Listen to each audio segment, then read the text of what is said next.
Assalamualaikum warahmatullahi wabarakatuh. Nama saya Rachel Oktaveni Solihin dari Prodi Manajemen, mata kuliah pengantar akuntansi dengan dosen pengampu Bu Desi Arigawati SEAK MSI. Yang pertama, saya ingin membahas tentang siklus akuntansi. Oke, langsung saja ke pertama, pengertian siklus akuntansi. Siklus akuntansi merupakan serangkaian tahapan yang harus dilalui untuk merubah input berupa transaksi sehingga menghasilkan output berupa laporan keuangan. Siklus akuntansi dimulai dengan pencatatan transaksi atau aktivitas keuangan ke dalam jurnal. Proses berulang untuk melakukan identifikasi, analisis, dan merekam setiap kegiatan akuntansi dalam sebuah perusahaan. Siklus dalam kegiatan akuntansi ini terjadi dalam kurun waktu 1 tahun. Dalam waktu tersebut, semua prinsip, kaidah, metode, sehingga teknik-teknik dalam akuntansi digunakan untuk mencatat segala kegiatan akuntansi perusahaan. Umumnya siklus ini dimulai pada awal tahun dengan pembukaan pembukuan dan ditutup dengan jurnal penutup. Oke, yang kedua kita langsung ke tahapan siklus akuntansi. Yang pertama ada identifikasi transaksi. Identifikasi transaksi menjadi tahapan pertama dalam siklus ini. Dilakukan dengan cara melakukan pencatatan setiap transaksi yang terjadi. Transaksi yang terjadi juga harus memiliki bukti-bukti transaksi agar bisa dilakukan identifikasi. Bukti transaksi ini bisa berupa kwitansi, faktur, nota, atau bukti lainnya yang dianggap sah dalam dunia akuntansi. Yang kedua ada analisis transaksi. Analisis terhadap transaksi tersebut tentang pengaruhnya terhadap kondisi keuangan perusahaan. Sistem pencatatan akuntansi dalam perusahaan selalu menggunakan metode double entry system. Dalam setiap transaksi akuntansi yang terjadi akan memberikan pengaruh pada posisi keuangan di debit dan kredit dan harus dalam jumlah yang sama besarnya. Secara matematis, umumnya akuntansi menggunakan persamaan aktiva sama dengan kewajiban plus ekuitas dalam melakukan analisis dan perhitungan transaksi yang terjadi. Yang ketiga, pencatatan transaksi dalam jurnal. Dalam ilmu akuntansi, jurnal diartikan sebagai sebuah catatan kronologis selama satu periode tentang transaksi-transaksi yang terjadi. Proses memasukkan informasi tersebut disebut penjurnalan. Dalam proses penjurnalan, setiap transaksi dibagi ke dalam dua bagian, debit dan kredit. Pencatatan ini bisa dilakukan dalam sebuah jurnal umum. Pada masa akhir akan didapatkan jumlah debit dan kredit yang sama besarnya. Yang keempat yaitu posting buku besar, memindahkan semua transaksi ke dalam buku besar. Buku besar dapat diartikan sebagai kumpulan rekening pembukuan yang berisikan informasi aktiva tertentu yang dicatat dalam satu periode. Masing-masing rekening yang ada dalam buku besar tersebut diberi nomor-nomor kode tertentu. Tujuannya adalah memudahkan ketika proses identifikasi dalam jurnal tersebut. Selain itu, akuntan juga akan lebih mudah dalam melakukan pengecekan ulang atau melihat referensi terkait dengan transaksi yang terjadi jika sudah tercatat dalam buku besar. Yang kelima ada penyusunan neraca saldo dan jurnal penyesuaian. Menyusun neraca saldo dan jurnal penyesuaian. Neraca saldo berisi daftar saldo dari masing-masing rekening pada buku besar pada periode tertentu. Dalam menuliskan neraca saldo yang terdapat dalam buku besar disatukan dan harus dalam kondisi sama jumlahnya. Penyusunan jurnal penyesuaian ini bersifat periodik dan prosesnya juga sama dengan penjurnalan pada umumnya. Setelah dicatat dalam jurnal penyesuaian, maka hasil laporan keuangan menjadi aktual. Yang selanjutnya, yang keenam ada penyusunan neraca saldo penyesuaian dan laporan keuangan.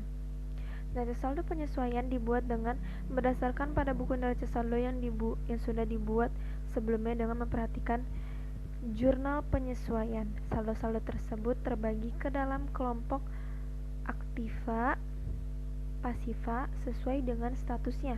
Kemudian disusun hingga jumlah saldo keduanya sama besar. Dalam laporan keuangan disusun beberapa laporan seperti laporan laba rugi, laporan perubahan modal, laporan arus kas, laporan perubahan modal, dan neraca yang menghitung likuiditas, solvensi, dan fleksibilitas. Yang ketujuh, menyusun jurnal penutup. Jurnal penutup ini disusun pada akhir periode akuntansi dengan cara menutup rekening nominal atau rekening laba rugi. Untuk menutup kedua rekening tersebut, caranya bisa dengan membuat nihil nilai rekening tersebut. Tujuan melakukan penutupan rekening ini adalah untuk melihat aliran pada sumber selama periode akuntansi tersebut berjalan. Setelah rekening tersebut ditutup, jurnal penutup ini bisa digunakan untuk mengukur setiap kegiatan yang telah dilaksanakan selama periode tersebut. Yang kedelapan, ada menyusun neraca saldo dan jurnal pembalik.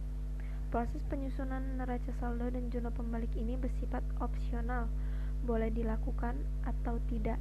Neraca saldo pada tahap ini berisikan saldo rekening permanen dari rekening buku besar setelah jurnal penutup, sementara jurnal pembalik dibuat agar proses pencatatan beberapa transaksi tersebut, terutama yang selalu berulang, bisa lebih sederhana. Oke, kita langsung ke contoh soal transaksi jurnal umum. Di sini ada pertanyaan, itu Pataria akan membuka usaha toko kosmetik dengan menggunakan nama anaknya, yaitu Naira Kosmetik. Transaksi selama bulan Oktober adalah pada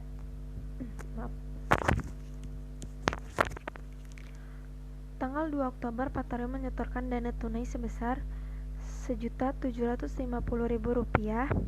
Oktober tanggal 6 menyewa gedung kios dibayar di muka sebesar Rp4.250.000. Oktober tanggal 11 membeli perlengkapan toko berupa etalase senilai Rp1.500.000. Oktober tanggal 13 dibeli secara tunai peralatan toko senilai Rp750.000.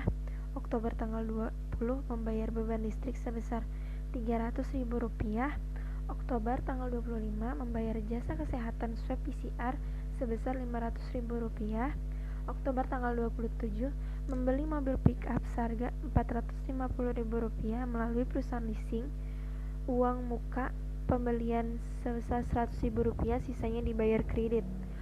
Oktober 30 menerima bantuan dana dari adik Pataria sebesar Rp1.450.000. Langsung dijawab di sini. Jurnal umum toko Naira Kosmetik Pataria pada Oktober. Oke, di sini ada tanggal keterangan rep debit dan kredit. Oke, pada tanggal 2 kas terhadap debit Rp1.750.000 dan modal terhadap kredit Rp1.750.000. Sewa dibayar di muka terhadap debit Rp4.250.000 dan kas terhadap kredit Rp4.250.000. Perlengkapan toko terhadap debit Rp1.500.000 dan kas terhadap kredit Rp1.500.000. Peralatan toko terhadap debit Rp750.000 dan kas terhadap kredit Rp750.000. Beban listrik terhadap debit Rp300.000 dan kas terhadap kredit Rp300.000. Beban kesehatan terhadap debit Rp500.000 dan kas terhadap debit Rp500.000. Kendaraan mobil terhadap debit Rp450.000 dan kas terhadap kredit Rp100.000. Utang leasing terhadap kredit Rp350.000. Pendapatan bantuan terhadap debit Rp1.450.000 dan kas terhadap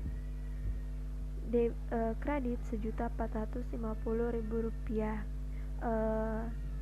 Jika ingin mengetahui hasil akhirnya benar atau salah, teman-teman bisa langsung menjumlahkan seluruh jumlah uang yang ada di debit dan kredit. Jika hasil akhirnya sama seperti contoh soal saya, hasil akhirnya sama, berarti jurnal umum ini sudah benar. Oke, teman-teman, itu saja yang dapat saya sampaikan. Kurang lebihnya mohon maaf. Sekian, terima kasih. Wassalamualaikum warahmatullahi wabarakatuh.